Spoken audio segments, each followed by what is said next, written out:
Welcome back to the KITSCHY Kitchen. I'm Joe, and if you like the episode, you can subscribe to the show. How you doing in these trying times? Are you pro-Israel? Are you pro-Palestine? Well, good for you. Or are you being anti-Semitic? Or are you being Islamophobic? Because if you are, you better knock it off immediately. Hey? Knock it off.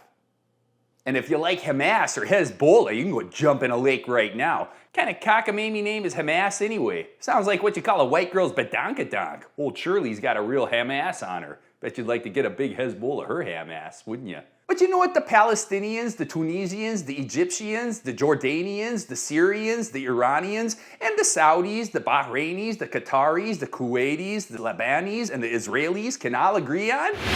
Hummus. See, here at the KITSCHY Kitchen, we like to focus on what brings us together instead of what breaks us apart. So how do you make a good hummus? Well, first you gotta get a bunch of chickpeas, soak them overnight, then boil them, then wait for that to cool off, then remove the skins one by one, then put all your chickpeas into a food processor, then process that, then put your tahini in the food processor and process that together, then get that whole mixture out of the food processor. Wait! The conflict's hot, the time is short, and the kitchen's kitschy. We need hummus now.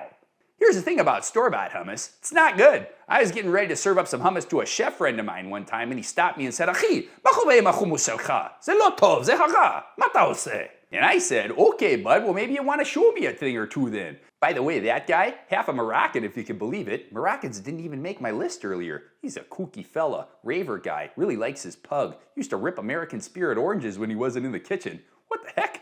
Anyway, he says to me the same thing about store-bought hummus that I just said to you. It's not good, but it can be a good starting point if you got a little imagination, or if you're in a pinch, like a hot conflict.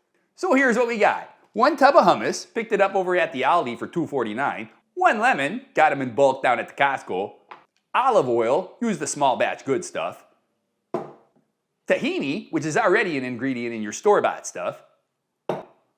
Parsley, and paprika, because we're really going to class it up at the end. By the way, did you know paprika is nothing more than dried crushed red bell peppers? Interesting. And the secret ingredient that my Moroccan chef friend told me about. I don't want to say his name. Should I give him credit? Probably. Yeah, but I don't want to call him out when I just said he was ripping Spirit oranges. Got to protect his identity. What if he's trying to get life insurance? Okay. Still not sure if I should leave that in there.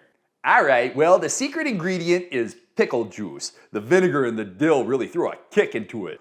Okay, before we get started, we're sharpening our knife because we're cutting things. It's not that hard to do and we're not lazy. Well, here we go. Not too much to it, really. Throw your hummus in a bowl, squeeze the lemon juice in there, no seeds though, dollop of tahini, couple shakes of the olive oil, nice little drizzle of the pickle juice, and then you're mixing it up. Now to make it classy, you're gonna chop up your parsley finely, put your doctored up hummus in your serving bowl, 1 more drizzle of the olive oil, and then around the outside, some taps of the paprika and your chopped up parsley. Keep your carrots, cucumbers, crackers, and celery to yourself. We're eating this with some pieces of pita like we're proper Semitics. Then watch your friends get their socks knocked off and clear into the washing machine. So that's it? Easy, right? Yeah, but it's a war. You're commenting on a war and all you have is hummus? Yeah, but I'm not gonna say anything that hasn't already been said. All right.